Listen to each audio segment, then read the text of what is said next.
এখন সীমান্তের ওপারে গিয়ে সত্য না মিথ্যা বলতে পারবো না, কেউ কেউ বলছেন যে আমি টুস করে ঢুকে পড়বো। তা আপনি গেলেন কেন?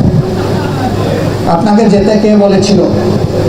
আমরা তো যেতে বলিনি, আমরা বলেছিলাম আপনি সবসময় বলতেন আইন সবার জন্য সমান আর আদালত স্বাধীন।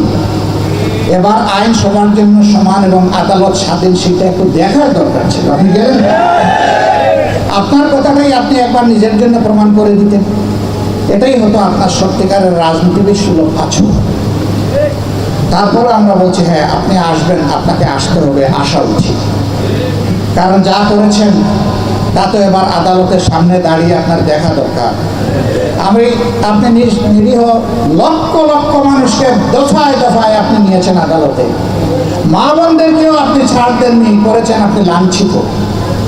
আপনি একজন মাসুম, এবার মা বোনদের কষ্টের একটু আপনি অংশীদার হন, আপনাকে আসতে হবে। এরকম আরো যারা আছেন তাদেরও আসা উচিত, এবং এটাই হচ্ছে বিবেকের দাবি, এটাই হচ্ছে মানবতার দাবি। সম্মানিত ভাই বন্ধুগণ, কিন্তু যেই সংগঠনটি সবচেয়ে বড় মজলুম, এই সংগঠন এই দ্বিতীয় স্বাধীনতার উষা লগ্নে ঘোষণা দিয়েছে যে আমরা কারো উপর প্রতিশোধ নেব না। প্রতিশোধ নেওয়ার মানে হচ্ছে আইন হাতে তুলে নেওয়া। আইন যেখানেই হাতে তুলে নেওয়া হয়েছে সেখানেই বিশৃঙ্খলা তৈরি হয়েছে। প্রতিশোধ প্রতিহিংসার জন্ম দেয়, যুগ যুগ ধরে এটা চলতে থাকে। আমরা চাই এই নোংরা কাজের এখানেই পরিসমাপ্তি ঘটুক।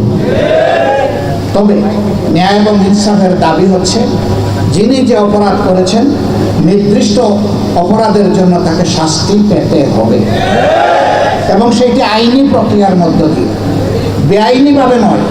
রক্ষী বাহিনী যেভাবে খুন করেছে সেইভাবে নয়, নব্যরক্ষী বাহিনী দিয়ে আপনি যেভাবে বাংলাদেশের মানুষকে আয়না করে টেনে নিয়ে অন্ধকারে মাসের পর মাস বছরের পর বছর রেখেছেন সেইভাবে নয়। যেইভাবে বিনা বিচারে যেখানে সেখানে প্রশ্রয়ের নামে মানুষ খুন করেছেন ওইভাবে নয়, আইনি প্রক্রিয়ার মধ্যে।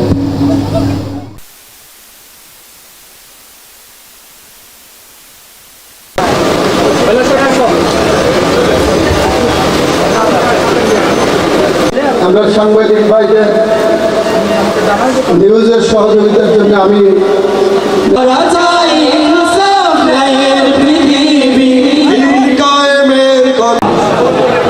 আমাদের আমিরের জামাত এই ঘোষণা সর্বত্রই দিয়ে দিয়েছেন।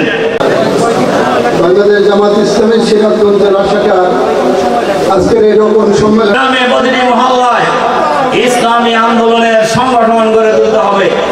এই প্রত্যাশা রেখে আপনাদের প্রতি আবারও আন্তরিক সালাম এবং মোবারকবাদ জানিয়ে আপনাদের আগামী দিনে সফল ইসলামী বিপ্লব হবে ইনশাআল্লাহ, এই প্রত্যাশা রেখে আমার কথা শেষ করছি। সম্মেলন সাহিত্য সাংস্কৃতিক গোষ্ঠীর সদস্যবৃন্দ আব্দুর রহমান ভাই আছেন, পাবনা জেলার ঈশ্বরদী উপজেলার এরপরে আছেন আমাদের তারাস উপজেলার যে আর আমাদের পরিচিতি এখানে শেষ হলো, পরবর্তী অনুষ্ঠান দেবছিলাম আর মনে হয় বাকি নেই। বাকিদের আর আমি একজন ডেলিগেটদের উদ্দেশ্যে আমি এখন মঞ্চে যারা আছেন তাদেরকে সংক্ষেপ